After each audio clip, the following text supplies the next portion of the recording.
Satwa, Gada Animalia kembali lagi dengan Jubir Satwa bersama Shanas. Sekarang Gada Animalia sudah bersama dengan salah satu peneliti spesies di Yayasan Auriga Nusantara. Ada Kak Rizky Ishadianto. Halo Kak Rizky. Halo. Gimana kabarnya? Baik. Aduh, syukurlah ya Kak kalau dalam kondisi baik. Oke, Kak Rizky, mungkin supaya kawan satwa, ini kita manggilnya kawan satwa. Kalau supaya kawan satwa nanti bisa kenal juga tentang Kak Rizky, mungkin Kak Rizky bisa perkenalkan diri terlebih dahulu. Oh iya. Sebelumnya mungkin perkenalkan dulu, nama saya Rizky. Saya di Auriga itu sebenarnya fokusnya di spesies dan ekologi. Jadi di Direktorat Hutan lebih tepatnya. Jadi di Auriga itu dia ada 6 direktorat, salah satunya ada hutan, dia ada tambang, kebun, hukum, ada informasi dengan advokasi, terus juga ada data. Jadi saya memang fokusnya di spesiesnya dan di ekologinya. Rame berarti ya Kak?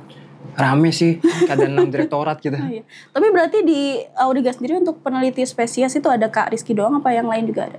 Sebenarnya kalau yang fokus di spesiesnya mungkin aku aja ya. Cuma ada namanya Sulih juga, itu juga sudah mulai fokus juga ke spesies. Oke, berarti nggak sendirian lah ya untuk ngulik-ngulik data satwa. Iya, satwa banyak sekali, kalau sendirian pusing juga gitu. Iya, tapi kalau misalnya Kak Rizky sendiri kan, kalau Auriga kan sering bikin laporan ya Kak, kalau kita lihat di websitenya.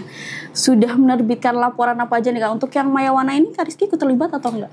Iya, kalau untuk Mayawana memang kita nggak cuma direktur hutan sih, ada data juga ikut, dari hukum juga ikut. Jadi ada beberapa direktorat yang terlibat dalam penyusunan laporan Mayawana Persada gitu. Oke, berarti kawan satwa Kak Rizky ini juga terlibat dalam penyusunan beberapa laporan di Auriga Nusantara ya, termasuk yang Badak Jawa di TNUK. Iya, Badak Jawa itu ikut dan banget. juga tentang deforestasi di Kalimantan Barat yang melibatkan PT Mayawana Persada, betul ya Kak? Betul sekali. Oke, nah Kak Rizky mungkin sedikit awalan, Shanas kemarin sempat baca juga di artikelnya Peta Hita.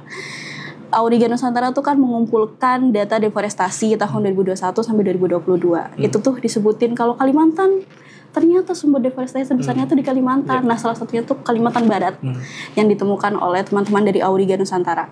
Mungkin boleh dong Kak cerita sedikit tentang hasil dari temuan-temuan itu. Iya, sebenarnya kalau jadi angka deforestasi itu tinggi mungkin karena di Kalimantan tuh, Kalimantan Barat termasuk, dia masuk ke 10 provinsi kaya hutan. Jadi memang angkanya deforestasinya pasti besar. Dan tadi sudah juga menyinggung terkait Mayawana Persada, itu juga memang di pantauan kita dari tahun 2021 sampai dengan 2023, Mayawana Persada tuh menjadi dia berkontribusi di deforestasi sangat besar gitu. Bahkan di catatan kami dari 2021 sampai 2023 saja tuh dia ada 33.000 hektar yang sudah terdeforestasi di dalam konsesi Mayawana Persada saja. Kalau kita konversi tuh buat bayangan mungkin ya 33.000 hektar tuh sebesar apa, dia tuh hampir setengahnya Singapura. Jadi hampir setengah negara Singapura itu dalam 2021 berarti 3 tahun, 2 sampai 3 tahun itu dia sudah terdeforestasi. Dan ini angkanya sangat besar. Bahkan kalau di perusahaan atau di konsesi, Mayawana ini nomor 1 nih. Kan kita juga ada beberapa platform yang memang untuk memantau, itu kayak ada Mapbiomas juga yang kita pakai untuk melihat angka deforestasi mana aja yang besar. Dan kenapa kita buat report Mayawana juga triggernya karena kita melihat wah ini angkanya besar sekali nih. Jadi memang kita tertarik untuk membuat si report dan mendalami dan melakukan investigasi juga di Mayawana Persada ini seperti apa. Dan ternyata nggak cuma masalah hutannya aja yang besar gitu yang mengalami deforestasi. Setelah kita cek lagi juga di spesiesnya, ternyata banyak spesies kunci yang memang habitatnya di situ tapi mengalami deforestasi. Tentu itu akan mengganggu spesiesnya juga. Yang mungkin paling gampang kita omongin kalau spesies yang mungkin orangutan lah. Orangutan itu paling terdampak di dalam Mayawana Persada. Gitu. Oke. Berarti cukup gede juga ya. Dalam 3 tahun udah separuhnya Singapura. Separuhnya Singapura. Oh, gede juga ya berarti. Udah bisa bikin negara sendiri tuh berarti di sana kalau ada presiden. Bisa buat negara sendiri. Buat negara sendiri. Oke, berarti kan tadi sempat disebutkan ya Kak, orangutan adalah salah satu satwa yang terdampak di situ. Nah, mungkin seberapa besar sih Kak dampaknya terhadap orangutan ini, atau mungkin cuma sekedar ya udah hutannya udah nggak ada, atau sebenarnya dampaknya lebih besar daripada itu? Iya, sebenarnya kita kalau ngomongin deforestasi tuh nggak cuma ngomongin tegakan pohon ya. Balik lagi tuh aku paling sering bilang bahwa kalau tegakan pohon tuh mungkin bisa dikembalikan lagi dalam 10 atau 20 tahun gitu. Selama kita tanam nggak dibakar atau nggak dibabat lagi tuh pasti ada. Cuman kalau keanekaragaman hayati di dalamnya, orangutan termasuk, mungkin ada rangkong, dan mungkin gak cuma orangutan, pasti banyak spesies di dalam sana juga. Nah, spesies itu kalau sampai dia punah atau hilang, itu kita mengembalikannya tuh butuh bukan butuh ya, cukup sulit, ataupun kalau kita mau coba kembalikan tuh cukup sulit gitu. Belum lagi juga kan kayak misalnya kayak badak Sumatera atau badak Jawa deh, banyak banget mereka mau coba untuk assist reproduction teknologi, itu biayanya besar sekali. Jadi memang selain si tegakan, spesies itu jadi perhatian juga gitu. Dan apakah orangutan sangat terganggu? Dengan tentu saja, karena itu kan rumahnya. Orangutan butuh pohon. Lalu ketika misalkan mereka semua pohonnya itu dihilangkan, dan yang dihilangkan itu juga habitat orangutannya ini mau kemana gitu. Belum lagi ada potensi ketika tegakan itu hilang, mereka akan datang ke atau berpindah ke hutan-hutan lainnya, seperti di video sebelumnya. Itu kan juga nanti akan berbahaya ke orangutannya sendiri. Bisa aja dia dibunuh atau dia diburu dan segala macamnya. Itu makin memperentan kondisi si orangutan yang secara populasi nih, mungkin kalau secara angka populasi orangutan meningkat ya, cuma secara kerapatan kan sebenarnya enggak. Jadi sebenarnya jumlah orangutan itu sudah menurun gitu. Jadi ini sangat mengancam orangutan untuk kelestariannya sih sebenarnya. Oke, berarti ada kerugian ekologis dari sisi satwanya juga ya Kak, ya, nggak cuma tentang habitat dan juga satwanya gitu. Oke, tadi kan sempat disebutkan bahwa kalau nggak salah orangutannya sempat meningkat ya untuk secara populasi. Berarti Auriga juga meneliti itu? Sebenarnya sih kita, kalau Auriga tidak ada kegiatan di lapangan ya. Cuma kita coba mengumpulkan penelitian ataupun jurnal ataupun laporan-laporan sebelumnya.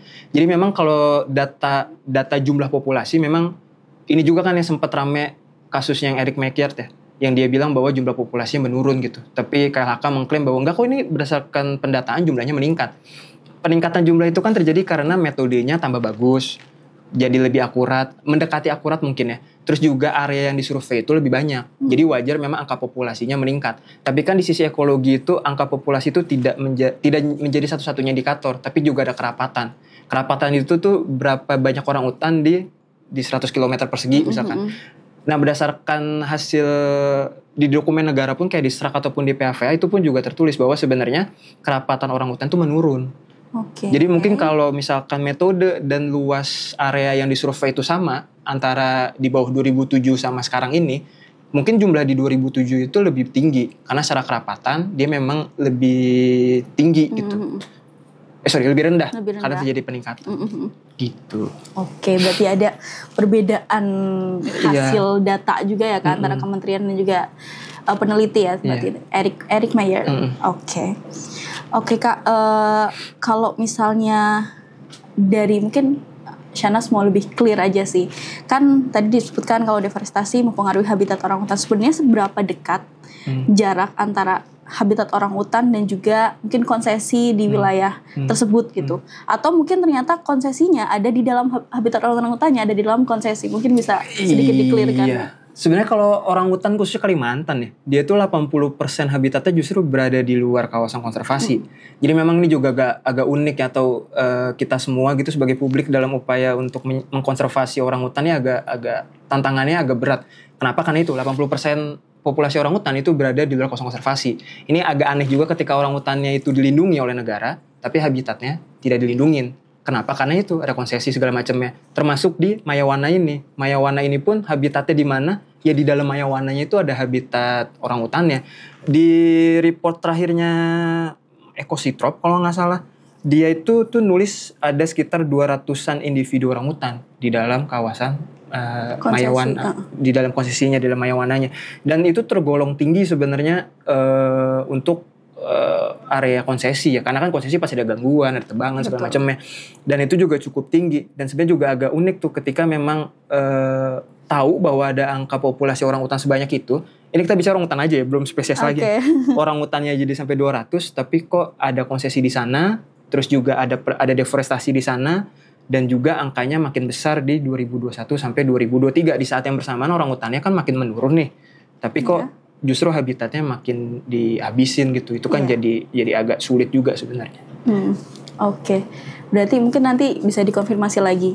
Ketika ada 200 orangutan itu di dalam kawasan konsesi, berarti kan mau tidak mau, mungkin konsesi kan pasti punya hak untuk mengelola wilayahnya ya Kak ya. Lambat laun juga akan tergusur juga itu habitat 200 orangutan itu ya Kak? Ya sebenarnya kan kalau di perusahaan itu kan juga diatur ya, kayaknya harusnya dia ada HCV atau ya ada NKT lah, nilai konservasi tinggi itu. Jadi sebenarnya kalau misalkan perusahaannya komit untuk tidak untuk menjaga keanekaragaman hayati ya. Dan juga kan sebenarnya banyak juga komitmen-komitmen yang dibuat sama perusahaan misalnya kayak DPA tuh, yang no deforestation, no ya itulah. Itu kan juga komitmen yang dibuat perusahaan untuk menjaga lingkungannya. Jadi sebenarnya selama dia komit, terus juga tahu ada dua, dan orang hutan itu kan sebenarnya bisa dipetakan ya, dia ada di mana segala macamnya. Kalau mereka komit pun ya sebenarnya bisa disediakan areanya di mana, dan juga disediainnya itu memang di habitat aslinya. Jangan habitat aslinya itu dihilangkan terus dipaksa dipindahkan disediakan areanya di sini. Yang biasanya itu di lahan-lahan yang tidak produktif gitu. Nah kan orang hutan bisa untung lah ya. Orang hutan ini juga nggak mungkin mereka pindah segala macam ya gitu. Dan sebenarnya itu sih, dan kalau kita ngomongin real dunia bekerja kan harusnya ekonomi dan ekologi, mau manusianya mau satwa liarnya, itu harusnya kan dicari jalan tengahnya ya. Iya. Dan maksudnya ketika mereka menempatkan atau menyediakan area untuk dijadikan habitat orang hutan, itu sebenarnya bisa gitu.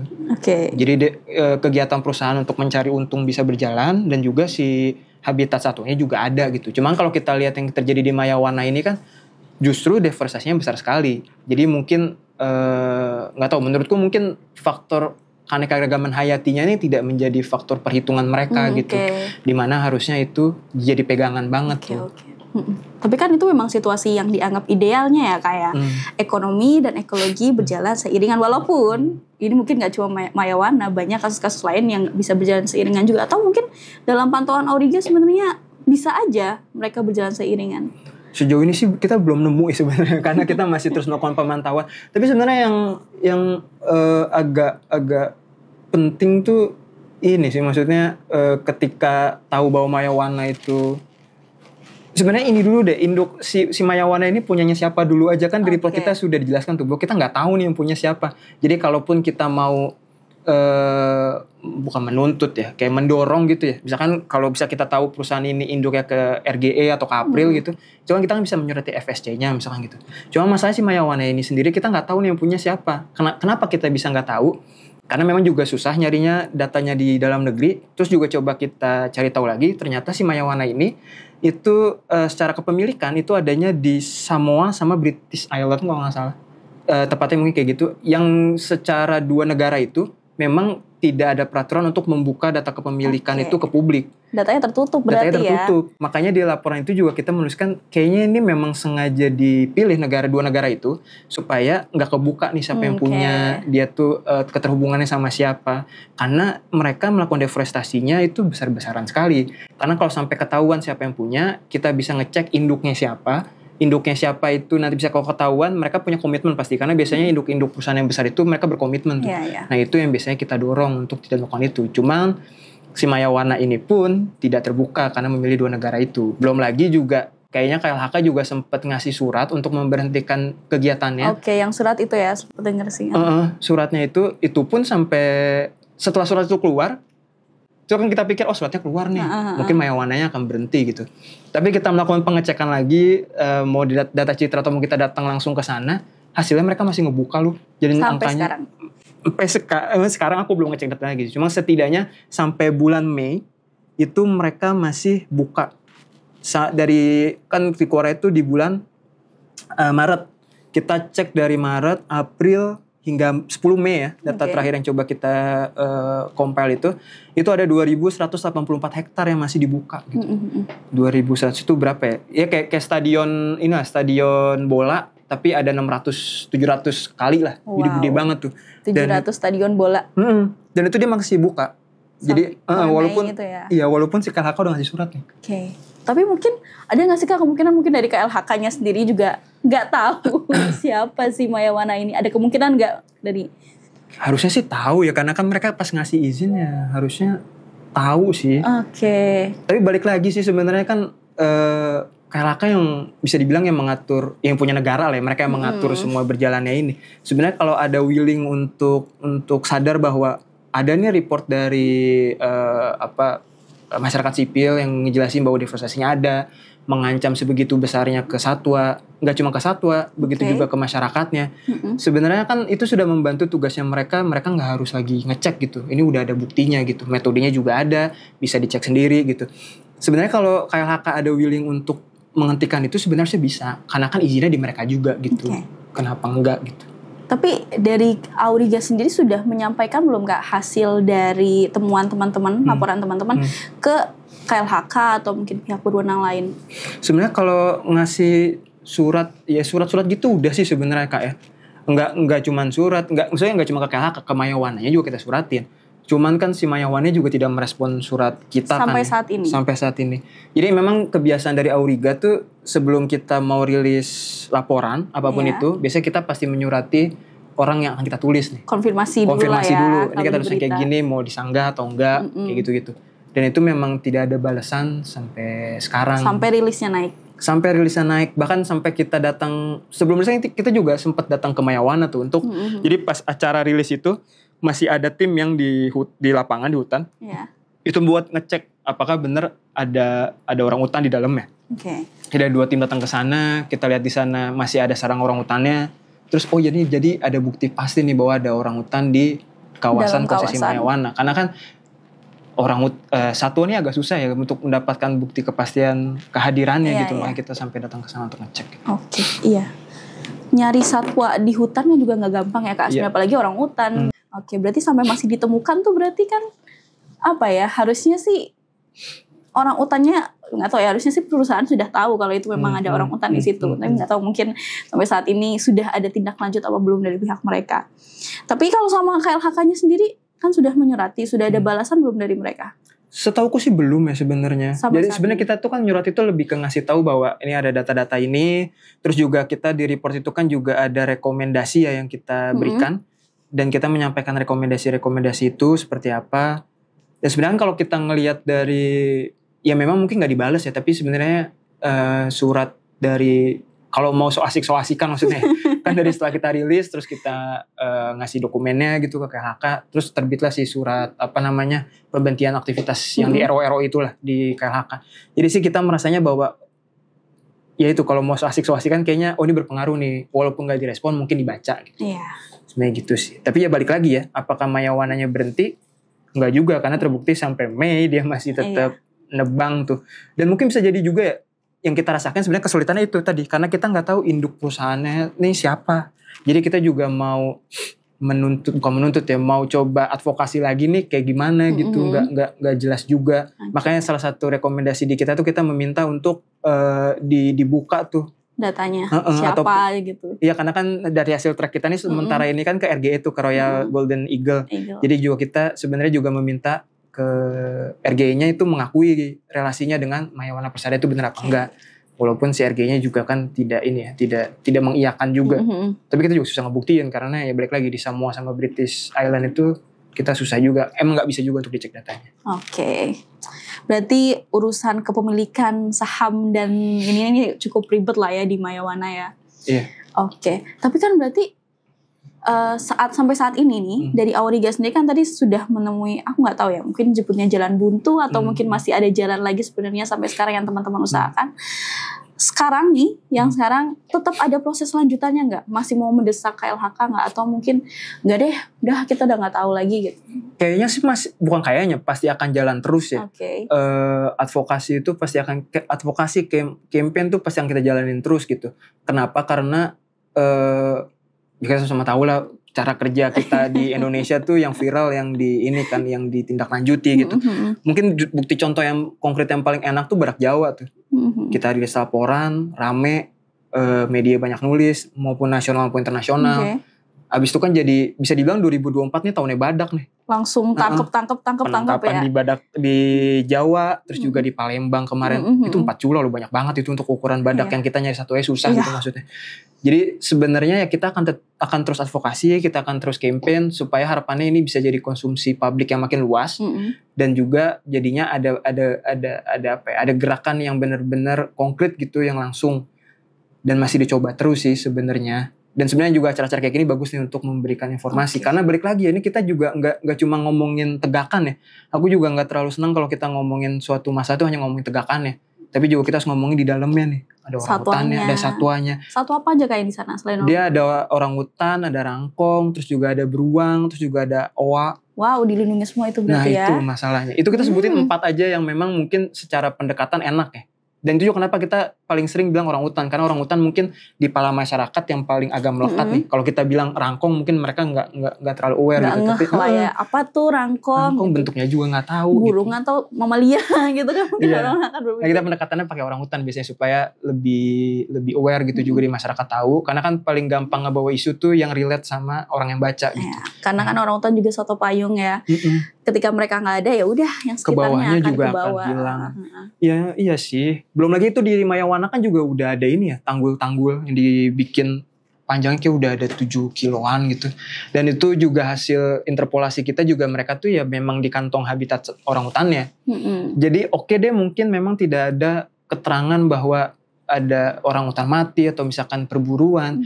Tapi dengan mereka mencacah habitatnya, itu kan juga membuat si orang hutannya juga akan mati dengan sendirinya gitu. Mereka nggak bisa berpindah, mereka nggak bisa makan segala macamnya.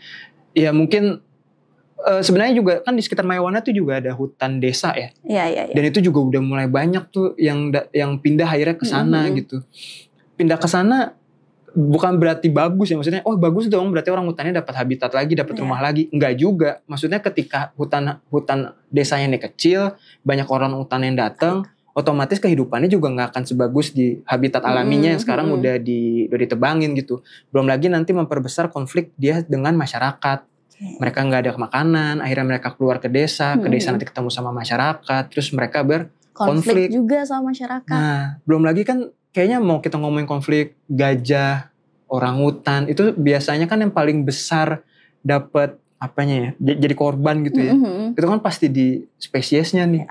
Dan manusianya tuh ya spesiesnya udahlah, yang usah dilanjutin itu. Ya si spesiesnya pasti yang akan terdampak besar gitu. Iya. Jadi sebenarnya awalnya kita juga udah wawancara sekitaran warga desa sih. Sebelumnya memang ada orang hutan yang datang tapi nggak banyak, dan itu juga di waktu-waktu tertentu aja. Tapi ketika Mayawana ini sudah beraktivitas, sudah mulai menebang begitu banyak, jadi mulai sering nih datang ke kebun warga, terus akhirnya terjadilah konflik atau apa, kalau bahasa KLHK interaksi negatif. Iya, bahasa alusnya lah ya, interaksi negatif. Interaksi negatif. Nah itu kan juga yang harusnya nggak terjadi kalau seandainya memang si habitat alaminya itu dijaga. Oke. Berarti pembukaan itu juga nggak cuma berdampak ke satwa ya, ke manusia juga berarti. Berarti kan cukup dekat kawasan hutan desa itu kan sebenarnya tidak boleh dimanfaatkan kan Kak? Gimana tuh, terlalu dekat juga sama hutan desa dan sebagainya? Jadi sebenarnya mau dia dekat ataupun jauh dengan masyarakat ya, sebenarnya ketika suatu habitat satwa itu diganggu, pasti itu secara langsung ataupun nggak langsung pasti juga berpengaruh ke masyarakatnya. Misalkan yang paling gampang apa ya, bisa orang hutan deh. Orang hutan itu kan penyebar biji terbaik ya. Maksudnya ketika mereka tidak bisa nyebarin bibit, otomatis nanti regenerasi hutannya kurang bekerja dengan baik. Terhambat lah ya. Iya, terhambat. Ketika regenerasi hutannya terhambat, nanti penyerapan airnya juga akan berkurang. Ketika itu berkurang, nanti jumlah air tanahnya berkurang, mungkin nanti ada longsor segala macamnya. Itu mungkin kalau masyarakatnya yang jauh gitu. Tapi kalau yang dekat kan pasti akan langsung bermasalah gitu. Karena ada konflik dengan orang hutannya. Ada dominonya lah ya. Iya, pasti ada. Saling gitu. bertumpuk. Pasti ada sih. Oke Kak Rizky, mungkin dari Kak Rizky ada informasi yang bisa diterima lagi sama teman-teman kawan satwa, mungkin soal satwa yang terdampak deforestasi di Kalimantan Barat atau khususnya di dekat area konsensi PT tersebut, Mayawana Persada, sebut aja lah ya, Mayawana Persada. Satwa yang terganggu itu. Tapi kalau yang ngomongin tentang karbon itu Kak, itu kan karbon kan juga berpengaruh ya. Ketika itu kan lahan gambut, terus kemudian diubah menjadi monokultural lah ya kita bahasannya. Terus kemudian itu dari selain tegakan pohon ya, sama orang utannya itu cukup terganggu nggak?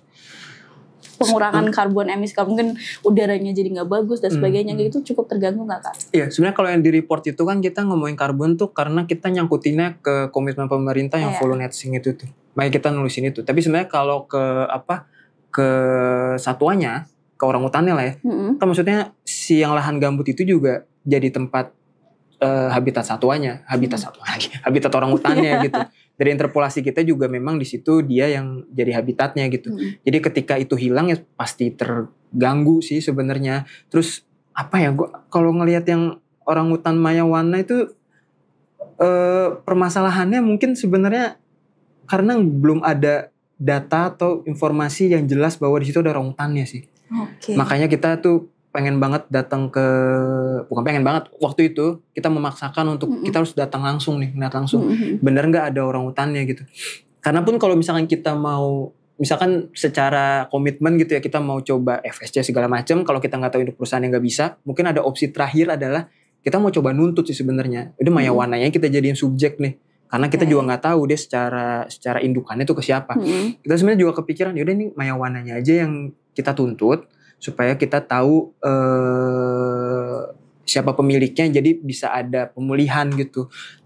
Apa yang mau coba kita tuntut? Sebenarnya kita tuh lagi mau coba ini sih penuntutan perdata. Gugatan perdata ya. Gugatan perdata untuk si pemuna orangutannya. Kita pakai bahasanya pemuna habitat orangutannya. Jadi ketika itu harusnya awalnya habitat, terus dia hilang, berarti kan spesiesnya juga hilang, individu juga pasti hilang. Nah itu yang mau coba kita tuntut sebenarnya. Itu kayak gimana sih sistem kerjanya? Jadi harapannya memang si lokasi Maya Wana ini bisa jadi rumah orangutannya lagi. Jadi kita mau coba pakai pendekatan itu, tapi memang masih harus banyak hal sih yang harus dikumpulkan sebenarnya, terutama dari data informasi si orangutannya. Karena itu agak karena ini sih Sahnas, misalkan kita mau bilang iya di situ ada orangutannya loh. Base-nya apa? Ini dari data temuan. Bukan, dari data habitat yang dikeluarin sama KLHK atau Forina atau lembaga-lembaga yang inilah. Itu secara hukum masih ada celah. Tapi waktu kita datang nggak ada kok gitu. Karena secara kan kalau di persidangan harus ada fakta persidangan ya, seperti apa tuh. Nah itu yang memang harus kita cari benar-benar. Makanya pas kita nemu sarang walaupun itu kelas B ya, tapi itu oke tuh, seenggaknya sudah menunjukkan bahwa di situ ada. Pendekatan lain yang mau kita coba tuh sebenarnya di hutan desanya itu. Kalau hutan desanya itu kan rutin mereka survei monitoring tuh. Kita juga pengen nanya tuh, di hutan desa ini populasinya kerapatannya meningkat nggak? Sebenarnya ketika mereka bilang oh ya meningkat, itu sudah bisa jadi jadi narasi bahwa ya ini itu orangutan dari Maya Wana lalu pindah ke sini gitu. Itu sih yang mau kita coba. Kak biasanya kan, sorry ini mungkin udah durasi tapi mau nanya lagi. Kan biasanya kalau di hutan desa tuh kan ada LPHD. Nah ada lembaga pengelola hutan desa itu kan biasanya mereka juga melakukan pemantauan nih seperti yang tadi disebut. Mereka melakukan pemantauan orangutan. Emang mereka sendiri tidak bisa membuktikan kalau misalnya oh iya loh kan hutan desa kan dekat sama konsesi. Ada loh di situ orangutan, mereka nggak bisa jadi salah satu bukti fakta kalau misalnya ya memang ada orangutan di situ gitu, di habitat itu.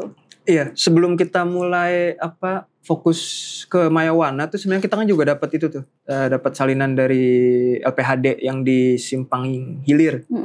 Kayang Utara tuh. Cuma kan sebenarnya itu surat untuk minta audiensi sama Maya Wana Persadanya. Di dalam surat itu sebenarnya tertulis tuh bahwa kalau tim lagi survei di hutan desa tuh mereka kayak dengar suara orangutan di area Maya Wana. Kalau sekarang kalian masuk nggak nemu, ya bisa jadi karena bukan bisa jadi ya faktor penyebabnya ya karena habitatnya udah dirusak gitu, dipotong, di deforestasi lagi, ditebangin gitu. Iya, apalagi orangutan kan juga pindah-pindahnya tiap hari ya, umumnya. Pindah terus. Tapi Kak, kemarin kan sempat bilang ada tim yang turun juga ke lapangan gitu. Udah menemukan nggak? Mungkin ketemu nggak sama orang Maya Wananya? Mesti kan mungkin ada yang lagi mau gusur atau mungkin orang-orang lapangannya. Sebenarnya waktu tim kesana sih juga ketemu nggak sama sini, ketemu sama orangnya ya pekerja-pekerja yang memang di lapangan ya sebenarnya. Karena kalau dilihat di report juga ada apa sih alat yang gini tuh namanya eskavator yang berjejer tuh. Itu kan juga dia sebenarnya ada pekerja Maya Wananya. Tapi apakah kita bisa konfirmasi itu ke pekerja yang di lapangan? Kan pasti nggak bisa juga. Ya sebenarnya nggak ada juga sih. Maksudnya yang kita konfirmasi ya kita coba konfirmasi itu ke orang Maya Wananya. Maksudnya top levelnya, nggak mungkin juga kita nanya pekerja yang di lapangan. Karena mereka pasti nggak tahu juga gitu. Sebenarnya coba nanya tapi itu nggak dibales. Dan juga kalau ketemu di lapangan juga ya ketemu, cuma ngobrol, cuman gali informasi juga, tapi memang yang nggak dapet jawaban yang kita pengen juga, karena kan pasti pekerja di bawah juga kalau dia nanya ini gitulah, kita juga sebagai pekerja pasti sering ngerasain kayak gitu juga. Nah terus aku sempat baca di ininya Beta Hita, Maya Wana kan ngaku kalau dia udah sesuai dengan rencana kerjanya dia. Terus habis itu sesuai dengan penilaian namanya kinerja pengelolaan hutan. Apa yang disingkat CHPL, PKPL. L. Nah, itu juga udah sesuai. Sebenarnya lembaga yang menilai kinerjanya itu kan lembaga independen ya. Nah, itu open source nggak datanya? Enggak sih. Apakah dia udah sesuai atau nggak? Enggak. Klaimnya dari mana? Klaimnya, Iya. ya bisa membuktikan bahwa Itu terima yang mana? Dia jadi klaim sendiri. Enggak, itu kan juga permasalahan kita di ini ya.